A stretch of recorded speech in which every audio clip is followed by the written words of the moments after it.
Hello students, welcome back to Chini Krishna Study Cycle. ఈ వీడియోలో మనం ఏం తెలుసుకోబోతున్నామంటే ఈ ఎకానమీ అనే సిరీస్ అనేది మనం స్టార్ట్ చేయడం జరుగుతుంది. ఏపీఎస్సి గ్రూప్ 2 మెయిన్స్ కి, అలాగే ఏపీఎస్సి గ్రూప్ 1 కి, అదే విధంగా యూపీఎస్సి కి సంబంధించిన అన్ని ఎగ్జామ్స్ లో మనకి ఎకానమీ అనేది మెయిన్ సబ్జెక్ట్ గా ఉండడం జరిగింది. ఈ వీడియోలో మనం ఈ ఎకానమీ యొక్క బేసిక్స్ ఏంటి, మనకి ఎకానమీ అంటే ఏంటి, దాని టైప్స్ ఏంటి అనేది మనం ఈ వీడియోలో కూలంకుషంగా మనం తెలుసుకోవడానికి ప్రయత్నిద్దాం. వీడియోలోకి వెళ్ళే ముందు మన ఛానల్ ఎవరైనా సబ్స్క్రైబ్ చేసుకోకపోతే please do subscribe, like and share. అయితే ఫస్ట్ ఎకానమీ అంటే ఏంటి? ఎకానమీ అంటే తెలుగులో మనకి ఆర్థిక వ్యవస్థ అని అర్థం. ఆర్థిక వ్యవస్థ అంటే ఏంటి? వస్తువులను మరియు సేవల్ని ఉత్పత్తి చేసి, అంటే రీసోర్సెస్ని ఉపయోగించుకొని ఉత్పత్తి చేసి అండ్ డిస్ట్రిబ్యూట్ చేయడాన్ని, మొత్తం వస్తువుల యొక్క ఉత్పత్తి మరియు పంపిణీ ఏ విధంగా జరుగుతుంది, వీటి యొక్క పూర్తి సమాచారాన్ని మనం ఈ ఆర్థిక వ్యవస్థలో, ఈ ఎకానమీలో మనం తెలుసుకోవడం జరుగుతుంది.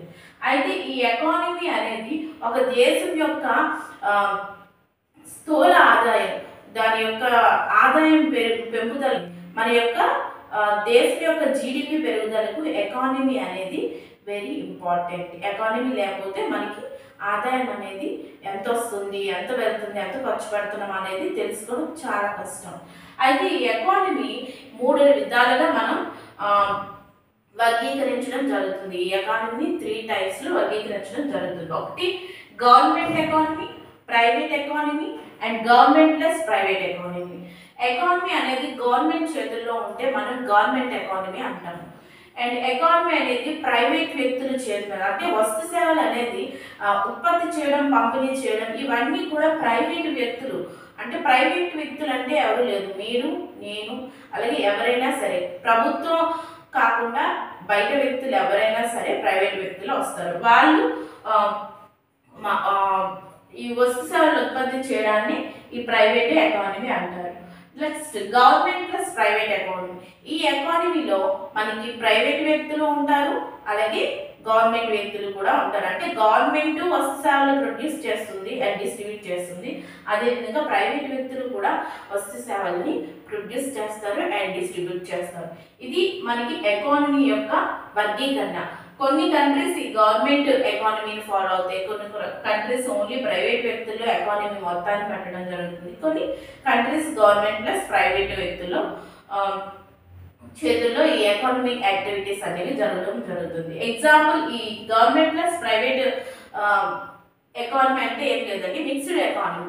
ఇది మన ఇండియా యొక్క ఎకానమీని మనం ఈ మిక్స్డ్ ఎకానమీ కిందకి మనం తీసుకోవడం జరుగుతుంది. అయితే ఎకానమీని ownership of the nature based మీద చూసుకుంటే మనకి ఓనర్షిప్కి సంబంధించి ఓనర్షిప్ అంటే ఏంటి? యాజమాన్యం. ఈ ఎకానమీ అనేది ఎవరి చేతుల్లో, ఎవరి యాజమాన్యం ఎవరు, దీనికి హెడ్ అనే దాన్ని బట్టి నేచర్ ఆఫ్ ద ఓనర్షిప్ ప్రకారం చూసుకుంటే మనకి 3 types of economy: capitalistic economy, socialistic economy, mixed economy. ఇదేనండి మనం చెప్పింది government economy, private economy, government plus private. Capitalistic economy అంటే ఏమీ లేదు, ప్రైవేట్ ఎకానమీ. క్యాపిటలిస్ట్ అంటే ఏంటి? బయట వ్యక్తులు కొంత పెట్టుబడిని పెట్టి వాళ్ళ వస్తు సేవల్ని ప్రొడ్యూస్ చేసి లాభం కోసం అమ్ముకోవడాన్ని ఈ క్యాపిటలిస్టిక్ ఎకానమీ అంటారు. సోషలిస్టిక్ ఎకానమీ అంటే ఏంటి? మన ప్రైవేట్ వ్యక్తుల చేతుల్లో కాకుండా ఈ ప్రొడక్షన్ డిస్ట్రిబ్యూషన్ అనేది గవర్నమెంట్ చేతుల్లో ఉండడాన్ని సోషలిస్టిక్ ఎకానమీ అంటారు. మిక్స్డ్ ఎకానమీ అంటే ఏంటి? 2 కూడా ఉండడాన్ని ఆల్రెడీ మనం చెప్పుకున్నాం. అయితే ఈ క్యాపిటలిస్టిక్ ఎకానమీ కోసం ఇప్పుడు ఫస్ట్ మనం తెలుసుకుందాం. క్యాపిటలిస్టిక్ ఎకానమీ అనేది మనకి ఫస్ట్ ఎవరు ఉపయోగించారు? ఈ క్యాపిటలిస్టిక్ ఎకానమీ అనేది ఆడమ్ స్మిత్ అనే ఆర్థిక శాస్త్రవేత్త మనకి క్యాపిటలిస్టిక్ ఎకానమీ కోసం తన వెల్త్ ఆఫ్ ద నేషన్ అనే బుక్లో 1776లో మనకి పొందుపరచడం జరిగింది. గుర్తుపెట్టుకోవాలంటే ఇది మనకి ఎగ్జామ్ పర్స్పెక్టివ్లో వెరీ ఇంపార్టెంట్. క్యాపిటలిస్టిక్ ఎకానమీ అనేది ఎవరు ఇంట్రొడ్యూస్ చేశారు అంటే మనకి ఆడమ్ స్మిత్. ఇందులో తన బుక్ అయినటువంటి వెల్త్ ఆఫ్ ద నేషన్ అది 1776లో మనకి డిస్ట్రిబ్యూట్ చేయడం జరిగింది. అయితే ఈ క్యాపిటలిస్టిక్ ఎకానమీ అంటే money invested to generate income. Money అంటే డబ్బులు ఇన్వెస్ట్ చేస్తారు, పెట్టుబడిలా పెడతారు. ఎందుకు? ఇన్కమ్ని జనరేట్ చేయడానికి, ఆదాయాన్ని జనరేట్ చేయడానికి మనకి మనీ అనేది పెట్టుబడిగా పెడతారు. ఎవరు? ప్రైవేట్ వ్యక్తులు, అంటే గవర్నమెంట్ కాదు, ప్రైవేట్ వ్యక్తులు పెడతారు. అంటే ప్రొడక్షన్ ప్లస్ డిస్ట్రిబ్యూషన్, దేనికోసం? ప్రాఫిట్ ఓరియంటెడ్, ప్రాఫిట్ కోసం చేస్తారు. ఈ క్యాపిటలిస్టిక్ ఎకానమీ అంటే ప్రైవేట్ వ్యక్తులు మొత్తం రూల్స్ అండ్ రెగ్యులేషన్స్ అన్నీ కూడా ప్రైవేట్ వ్యక్తుల చేతుల మీదకే ఉంటుంది. గవర్నమెంట్ అనేది ఎటువంటి రూల్స్ రెగ్యులేషన్స్ అనేవి వీళ్ళ మీద ఇంపోజ్ చేయడం జరగదు. ఈ క్యాపిటలిస్టిక్ ఎకానమీలో గుర్తుపెట్టుకోవాలి. క్యారెక్టరిస్టిక్స్ ఏంటి? ఈ క్యాపిటలిస్టిక్ ఎకానమీ యొక్క క్యారెక్టరిస్టిక్స్ ఏంటి? Ownership on the resources. మనకి ఓనర్షిప్ ఆన్ ద రిసోర్సెస్ అంటే మనకి ఓనర్షిప్ ఎవరు? గవర్నమెంట్ కాదు కదా, ప్రైవేట్ వ్యక్తులు. వాళ్ళు చేసే ప్రతి యాక్టివిటీ మీద, రిసోర్సెస్ పైన అంటే పెట్టుబడి పెడతారు, వాళ్ళకి కావాల్సిన రిసోర్సెస్ అన్ని తెచ్చుకుంటారు. సో దాని మీద మొత్తం యాజమాన్యపు హక్కులు అనేవి అన్నీ కూడా మనకి ప్రైవేట్ వ్యక్తులకే ఉండడం జరుగుతుంది. నెక్స్ట్ ఆబ్జెక్టివ్ ఏంటి? అసలు ఈ క్యాపిటలిస్టిక్ యొక్క ఆబ్జెక్టివ్ ఏంటి? మనకి సోషల్ యాక్టివిటీస్ చేయడమా? ఇప్పుడు గవర్నమెంట్ ఉంది, దానికి ట్యాక్స్లు అన్నీ వస్తాయి, అది కొన్ని పేదవాళ్ళకి సబ్సిడీస్ ఇవ్వడం అండ్ వాళ్ళకి స్కీమ్స్ ప్రొవైడ్ చేయడం, అలా సోషల్ యాక్టివిటీస్ అన్నీ చేస్తారు, వెల్ఫేర్ యాక్టివిటీస్ అన్నీ చేస్తారు. బట్ ఈ క్యాపిటలిస్టిక్ ఎకానమీలో ఆబ్జెక్టివ్ ఏంటంటే main profit oriented. Social responsibility ఎంత మాత్రం ఉండదు, only profit oriented.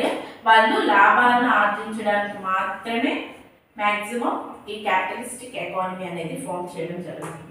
Next competition అనేది ఎలా ఉంటుంది? ఈ కాంపిటీషన్ అనేది ఈ క్యాపిటలిస్టిక్ ఎకానమీలో మనకి ఎప్పుడు ఒకసారి చూడండి, ఏదైనా ఒక వస్తువుని ఒకరు ప్రొడ్యూస్ చేస్తే అది వాళ్ళే ప్రొడ్యూస్ చేస్తారు, ఇంకొకరు ఎవరు ప్రొడ్యూస్ చేయరు. గవర్నమెంట్ ప్రొడ్యూస్ చేసిందంటే గవర్నమెంట్ ప్రొడ్యూస్ చేస్తే మార్కెట్లోకి పంపిణీ చేస్తారు. సో అదే మనం కొనాలి, వేరేది ఉండదు కాబట్టి.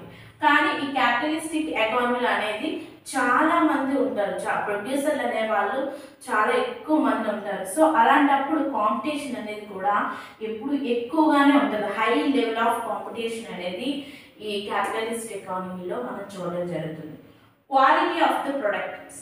ఇప్పుడు ఒకే ఒకరు మన గవర్నమెంటే ప్రొడ్యూస్ చేస్తే అది ఎలా ప్రొడ్యూస్ చేసినా సరే మనకి తప్పదు, అదే తీసుకోవాల్సి ఉంటుంది.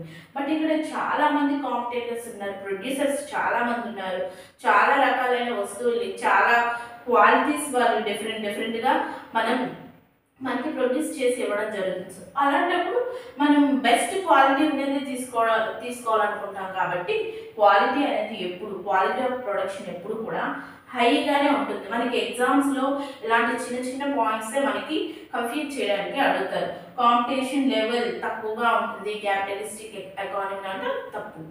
కాంపిటేటివ్ లెవెల్స్ ఎప్పుడు ఈ క్యాపిటలిస్టిక్ ఎకానమీలో మనకి ఎక్కువగా ఉంటుంది. కొంచెం లాజికల్గా మనం ఆలోచించాలి. ఇది మనకి డైలీ మనం ఆ ఎకానమీ అనేది మన కంట్రీలో ఉన్నట్టు మనం ఫీల్ అయ్యి అది మనకి ఇంపోజ్ చేస్తే, మనకి ప్రొడ్యూస్ చేస్తే ఎలా ఉంటుంది అనేది మనం ఫీల్ అయ్యి ఎకానమీ మొత్తాన్ని నేర్చుకోవాలి. Next consumer sovereignty. కన్జ్యూమర్ యొక్క సావర్నిటీ ఎప్పుడూ ఎక్కువగానే ఉంటుంది. మార్కెట్లో మనకి గవర్నమెంటే ఇస్తే ప్రొడ్యూస్ చేస్తే కొన్ని ప్రొడక్ట్స్ని ప్రొడ్యూస్ చేస్తుంది, అవి మాత్రమే మనం తీసుకోవాలి. కానీ మార్కెట్లోకి వెళ్తే చాలామంది చాలా రకాలైనటువంటి ప్రొడక్ట్స్ మనకి ప్రొడ్యూస్ చేసి పెడతారు మార్కెట్లో. సో మనకి నచ్చింది మనం కొనుక్కుంటాం, వాళ్ళు ఇచ్చింది కాదు, మనకి ఏది నచ్చితే అది. ఇప్పుడు మనకి ఫోన్స్లో చాలా వెరైటీ ఫోన్స్ అనేవి మనకి ఇప్పుడు అవైలబుల్గా ఉన్నాయి మార్కెట్లో. సో మనం వెళ్తాం, మనకు నచ్చింది ఏదైతే అదే మనం కొనుక్కోవడం జరుగుతుంది, మనకి బెస్ట్ క్వాలిటీ ఉందే మనం తీసుకోవడం జరుగుతుంది. క్యాపిటలిస్టిక్ ఎకానమీలో కన్జ్యూమర్ సావర్నిటీ ఎప్పుడు కూడా ఎక్కువగానే ఉంటుంది. కన్జ్యూమర్ ఇష్టపడి తనకు నచ్చింది మాత్రమే తీసుకోవడం జరుగుతుంది. Importance of markets and prices. Market అనేది ఎప్పుడు ఇంపార్టెంట్. క్యాపిటలిస్ట్ ఎకానమీ అనేది మనకి మార్కెట్ని బేస్ చేసుకునే కదా ఎకానమీ ఫామ్ చేయడం జరుగుతుంది. అంటే మనకి మార్కెట్ అంటే ఏంటి? వస్తు సేవలని అమ్మే ప్రదేశం. కొంతమంది వ్యక్తులు వచ్చి అక్కడ వస్తువుల్ని సేవలు వాళ్ళు కొనుక్కుంటారు.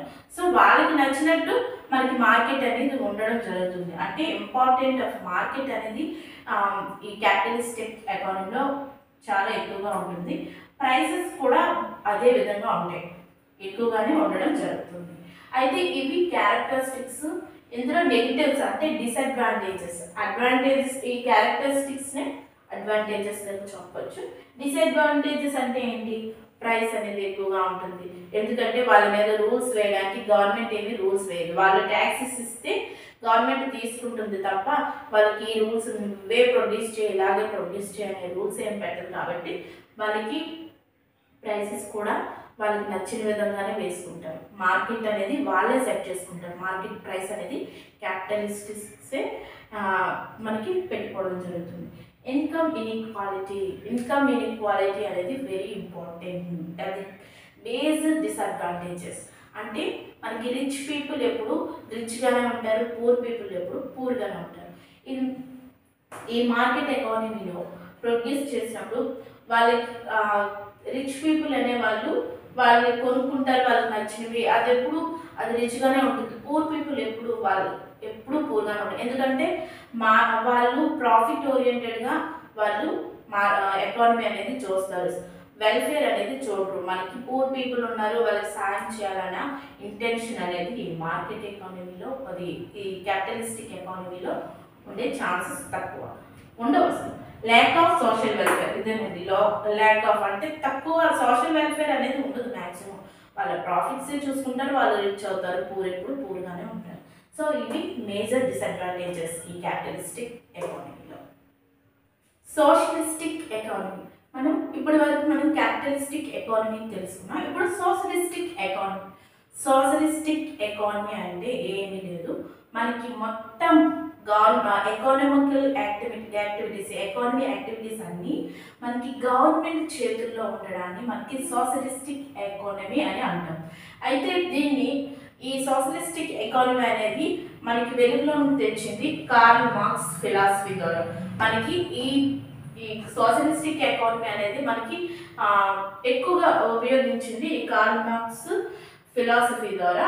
అతను రాసినటువంటి దాస్ క్యాపిటల్ అనే బుక్లో, ఇది 1867లో మనకి ప్రొడ్యూస్ అయింది, డిస్ట్రిబ్యూట్ అయింది. సో దాస్ క్యాపిటల్ అనే బుక్లో మనకి సోషలిస్టిక్ ఎకానమీ కోసం బ్రీఫ్గా ఎక్స్ప్లెయిన్ చేయడం జరిగింది. అంటే దాస్ క్యాపిటల్లో ఈ సోషలిస్టిక్ ఎకానమీ ఎందుకు ఇంపార్టెంట్ అనేది ఎలా చెప్పబడింది అంటే, మనకి క్యాపిటలిస్టిక్ ఎకానమీలో ఉండే డిసడ్వాంటేజెస్ని బట్టి ఈ సోషలిస్టిక్ ఎకానమీ ఎందుకు బెస్ట్ అనేది ఈ బుక్లో మనకి చెప్పడం జరిగింది. అంటే దానికి అది బాగోలేదు కాబట్టి ఇది మనకి తీసుకురావడం జరిగిందని మనం చెప్పుకోవచ్చు. ఎందుకు క్యాపిటలిస్టిక్ ఎకానమీ అంటే మనకి పూర్ పీపుల్ పూర్గానే ఉంటున్నారు అండ్ రిచ్ పీపుల్ రిచ్గానే ఉంటున్నారు. అంటే ఎకనామికల్ ఇన్ఈక్వాలిటీస్ అనేవి ఎక్కువగా ఉండడం జరుగుతుంది. సో అది రెడ్యూస్ చేయడానికని మనకి సోషలిస్టిక్ ఎకానమీ అనేది మనకి తీసుకురావడం జరిగింది. ఎవరు? కార్ల్ మార్క్స్ తన ఫిలాసఫీలో ఇది చెప్పడం జరిగింది. అసలు ఈ సోషలిస్టిక్ ఎకానమీ యొక్క క్యారెక్టరిస్టిక్స్ ఏంటి? కలెక్టివ్ ఓనర్షిప్ అనేది ఎప్పుడు కలెక్టివ్గా ఉంటుంది. అంటే ఇది రిచ్ పీపుల్ని రిచ్గా ఉంచడం, పేదవాళ్ళు ఎప్పుడు పేదవాళ్ళలో ఉండడం అలా కాదు. అందరినీ ఇప్పుడు పూర్గా ఉన్న వాళ్ళు కూడా వాళ్ళకి కొంచెం హెల్ప్ చేయాలి, వాళ్ళు ఎకనామికల్గా డెవలప్ అవడానికి కొంచెం హెల్ప్ చేయాలి. సో కాబట్టి ఏంటి, మనకి ప్రొడక్షన్ అనేది మనకి పూర్ పీపుల్ని దృష్టిలో పెట్టుకొని ప్రొడక్షన్ జరుగుతుంది. అలాగే రిచ్ పీపుల్ని దృష్టిలో పెట్టుకొని వాళ్ళకి తగ్గట్టు ప్రొడక్షన్ అనేది జరుగుతుంది. అంటే ఈ రెండు వర్గాలని కలెక్టివ్గా వాళ్ళకి అభివృద్ధి చెందేటట్టు చేయడానికి దీని ఓనర్షిప్ అనేది ఉంటుంది. అండ్ ఈ కలెక్టివ్ ఓనర్షిప్ వల్ల మనకి ఎక్కువగా పేదవాళ్ళు అనేది అంటే పూర్ పీపుల్ అనేది ఎక్కువగా అభివృద్ధి చెందడానికి ఇది ఉపయోగపడుతుంది. Next social welfare. ఇది చెప్పాను కదండి. ఇప్పుడు సోషల్ వెల్ఫేర్ అంటే ఏంటి? సామాజిక సేవ అనేది దీని మోటివ్, ఆబ్జెక్టివ్. మనకి క్యాపిటలిస్టిక్ ఎకానమీలో ప్రాఫిట్ ఓరియంటేషన్ అనేది దాని యొక్క ఆబ్జెక్టివ్. బట్ ఈ సోషలిస్టిక్ ఎకానమీలో సోషల్ వెల్ఫేర్ అనేది అంటే ప్రజల చేత మ్యాక్సిమం ఎన్నుకోబడిన ప్రభుత్వాలు ఉంటాయి కాబట్టి వాళ్ళు ప్రజలకి హెల్ప్ చేయాలి, వాళ్ళ వెల్ఫేర్ కోసం చూడాలి కాబట్టి స్కీమ్స్ పెట్టడం, వాళ్ళకి సబ్సిడీస్ ఇవ్వడం, ఆ మోటివ్తో వీళ్ళ యొక్క ఎకానమీ అనేది డెవలపింగ్ చేస్తారు. ఆ మోటివ్తోనే ఎకనామికల్ యాక్టివిటీస్ అనేవి, ప్రొడక్షన్ అయినా డిస్ట్రిబ్యూషన్ అయినా ఏదైనా సరే ఆ మోటివ్తోనే, సోషల్ వెల్ఫేర్ మోటివ్తోనే వీళ్ళు చేస్తారు. బెస్ట్ ప్రొడక్ట్స్ ఇవ్వడానికి మాత్రమే చూస్తారు. సెంట్రల్ ప్లానింగ్ అనేది సెంట్రల్ అంటే ఒక దగ్గర ఉంటుంది మొత్తం ప్లానింగ్. ఎకానమీ అంటే ఎవరికి ఇష్టం వచ్చిన రూల్స్ పెట్టుకొని అలా కాకుండా మనకి గవర్నమెంట్ సెంట్రల్ ప్లానింగ్ మొత్తం మనకి ఈ గవర్నమెంట్స్ దగ్గర ఉంటుంది. దాని ప్రకారమే మనం ఎకానమీ అనేది డెవలప్ చేయడం జరుగుతుంది. ఏ యాక్టివిటీస్ చేయాలి, మనకి ఇయర్లో ఏది మనం ఏ రంగాన్ని ఎక్కువగా చూడాలి, దేనికి ఎంత మనం ఏ ప్రొడక్షన్కి ఎంత ఇవ్వాలి, ఏ రంగానికి ఎంత ఇవ్వాలి అనేది మనకి ఈ సెంట్రల్ ప్లానింగ్లోనే ఉంటుంది, గవర్నమెంట్ యొక్క అండర్లోనే ఉంటుంది. రిడక్షన్ ఇన్ ఇన్ఈక్వాలిటీస్ చెప్పాం కదండి. ఇన్ఈక్వాలిటీస్, రిచ్ పీపుల్ రిచ్గానే, పేదవాళ్ళు పేదగానే ఉంటే ఆ కంట్రీ ఎప్పటికీ డెవలప్ అయిన కంట్రీ మాత్రం అవదు. కాబట్టి ఈ పూర్గా ఉన్న వాళ్ళని రిచ్గా చేయడం, వాళ్ళ అభివృద్ధికి పాటుపడమే ఈ రిడక్షన్ ఇన్ ఇన్ఈక్వాలిటీస్లో మనకి ఎక్కువగా తెలుస్తుంది socialistic economy. Next, competition levels ఎప్పుడు తక్కువగానే ఉంటాయి. ఒక 10 మంది ఉంటే 10 మంది 10 ప్రోడక్ట్స్ ప్రొడ్యూస్ చేస్తే అక్కడ కాంపిటీషన్ అనేది ఎక్కువగా ఉంటుంది. ఒకరే ప్రోడక్ట్స్ ప్రొడ్యూస్ చేస్తే కాంపిటీషన్ అనేది ఉండదు. వాళ్ళు ప్రొడ్యూస్ చేస్తారు, ప్రజలు వాటిని కొనుక్కుంటారు, తప్పదు. సో కాంపిటీషన్ అనేది ఎప్పుడు తక్కువగా ఉంటుంది. మోనోపోలిస్టిక్ అంటే గవర్నమెంట్ యొక్క ఆధిపత్యమే ఎక్కువగా ఉంటుంది. సో ఇది ఓవరాల్గా సోషలిస్టిక్ ఎకానమీ. అంటే డిసడ్వాంటేజెస్ ఏంటి? క్వాలిటీ తక్కువ ఉంటుంది. మనకి ప్రాఫిట్ ఓరియంటెడ్గా ఉంటే, మంచి క్వాలిటీ ఇస్తే, మంచి ప్రొడక్ట్స్ ఇస్తేనే మనకి మార్కెట్లో అది ఎక్కువ సెల్ చేయడం జరుగుతుంది, అమ్ముడుపోవడం జరుగుతుంది. కానీ ఇక్కడ ప్రాఫిట్ ఓరియంటెడ్ కాదు కాబట్టి ఈ క్వాలిటీ అనేది కూడా మనకి ఎప్పుడు తక్కువగానే ఉంటుంది. సో జీడిపి ఇన్కమ్ అనేది, కంట్రీ యొక్క జీడిపి ఇన్కమ్ అనేది ఎప్పుడు తక్కువగానే ఉంటుంది. వెల్ఫేర్ యాక్టివిటీస్ కోసం వాటి కోసమే ఎప్పుడు ఉపయోగించడం జరుగుతుంది. ఇన్కమ్ అనేది ఎక్కువగా ఉండదు. సో ప్రజలకు అందుబాటులో ఉండే ప్రైసులు పెట్టడం జరుగుతుంది. సో కాబట్టి మనకి ఇన్కమ్ అండ్ జీడిపి అనేది తక్కువగానే ఉంటుంది. Next, mixed economy. ఈ క్యాపిటలిస్టిక్ ఎకానమీ అండ్ సోషలిస్టిక్ ఎకానమీలో ఉండే డిసడ్వాంటేజెస్ని బట్టి ఈ మిక్స్డ్ ఎకానమీ అనేది రావడం జరిగింది. మిక్స్డ్ ఎకానమీ అంటే ఏమీ లేదు, మనకి ఎకనామికల్ యాక్టివిటీస్ అనేవి ఓన్లీ క్యాపిటలిస్టుల చేతిలోనే కాకుండా, ఓన్లీ గవర్నమెంట్ చేతుల్లోనే కాకుండా, కొన్ని రంగాలు ప్రభుత్వం చేతిలోని, కొన్ని రంగాలు మనకి ప్రైవేట్ వ్యక్తుల చేతుల్లోనే ఉంటేనే మనకి కంట్రీ యొక్క జీడిపి అనేది ఎప్పుడు పెరుగుతూ ఉంటుంది. సో మనం ఫర్దర్ క్లాసెస్లో జీడిపి అంటే ఏంటి దానికోసం మనం క్లియర్గా తెలుసుకుంది. ఇది బేసిక్స్ క్లాస్ కాబట్టి ఇప్పుడు మనం ఓన్లీ ఎకానమీ బేసిక్స్ మాత్రమే చెప్పడం జరుగుతుంది. మిక్స్డ్ ఎకానమీలో పబ్లిక్ ప్లస్ ప్రైవేట్ సెక్టార్స్ కూడా ఉంటాయి. ఇందులో ఇండివిజువల్ ఫ్రీడమ్ అనేది ఉంటుంది. ఇండివిజువల్కి ఫ్రీడమ్ ఉంటుంది. మనకి క్యాపిటలిస్టిక్ ఎకానమీ అంటే ఫ్రీడమ్ అంటే ఎక్కువగా ఉంటుంది, హై లెవెల్ ఫ్రీడమ్ ఉంటుంది. వాళ్ళకి నచ్చింది ప్రొడ్యూస్ చేసుకోవచ్చు, నచ్చిన ప్రైస్ పెట్టుకోవచ్చు, మార్కెట్లో పంపవచ్చు. బట్ సోషలిస్టిక్ ఎకానమీలో ఫ్రీడమ్ అనేది తక్కువ ఉంటుంది. గవర్నమెంట్ ఏది ప్రొడ్యూస్ చేస్తే అదే తీసుకుంటాం. బట్ ఈ మిక్స్డ్ ఎకానమీలో అలా కాదు. వాళ్ళకి నచ్చినవి అంటే ప్రైవేట్ వ్యక్తులు డిస్ట్రిబ్యూట్ చేస్తారు, గవర్నమెంట్ డిస్ట్రిబ్యూట్ చేస్తుంది. సో మంచి ప్రొడక్ట్సే డిస్ట్రిబ్యూషన్ అనేది అవుతుంది, ప్రొడ్యూస్ అవుతాయి, డిస్ట్రిబ్యూషన్ అవుతాయి. సో ఇండివిజువల్ ఫ్రీడమ్ అనేది ఉంటుంది. ఎకనామిక్ ప్లానింగ్ ఉంటుంది. ఇద్దరు ఉన్నారు కాబట్టి ప్లానింగ్ అనేది పక్కాగా ఉంటుంది. ఒక పీరియడ్ ఆఫ్ టైంకి పర్ఫెక్ట్ ప్లాన్ అనేది మిక్స్డ్ ఎకానమీలో వేసుకోవడం జరుగుతుంది. Price mechanism. ప్రైస్ అనేది క్యాపిటలిస్ట్లు అయితే ఎక్కువ ప్రైస్ పెట్టుకుంటారు, ప్రాఫిట్ కావాలి. అది సోషలిస్ట్లు అయితే తక్కువ ప్రైస్ పెడతారు, తక్కువ క్వాలిటీ వస్తుంది. బట్ ఈ మిక్స్డ్ ఎకానమీలో ప్రైస్ అనేది అందరికీ అనువుగా, అంటే పేదవాళ్ళకి, డబ్బున్న వాళ్ళకి అండ్ మిడిల్ పీపుల్కి అందరికీ ఈక్వల్గా ప్రైసెస్ అనేవి పెట్టడం జరుగుతుంది. అందరికీ అందుబాటులో ఉండే ప్రైసెస్ అండ్ క్వాలిటీస్ కూడా పెట్టడం జరుగుతుంది. ఇది ఓవరాల్గా మనకి ఎకానమీ యొక్క types of ownership, natural ownership ప్రకారం ఇది. ఇంకా ఉన్నాయి టైప్స్, ఇవన్నీ కూడా మనం నెక్స్ట్ క్లాస్లో మనం తెలుసుకుందాం. ఇది నేచర్ ఆఫ్ ఓనర్షిప్ ప్రకారం మనకి ఈ 3 టైప్స్ ఆఫ్ ఎకానమీ అనేది ఉండడం జరుగుతుంది.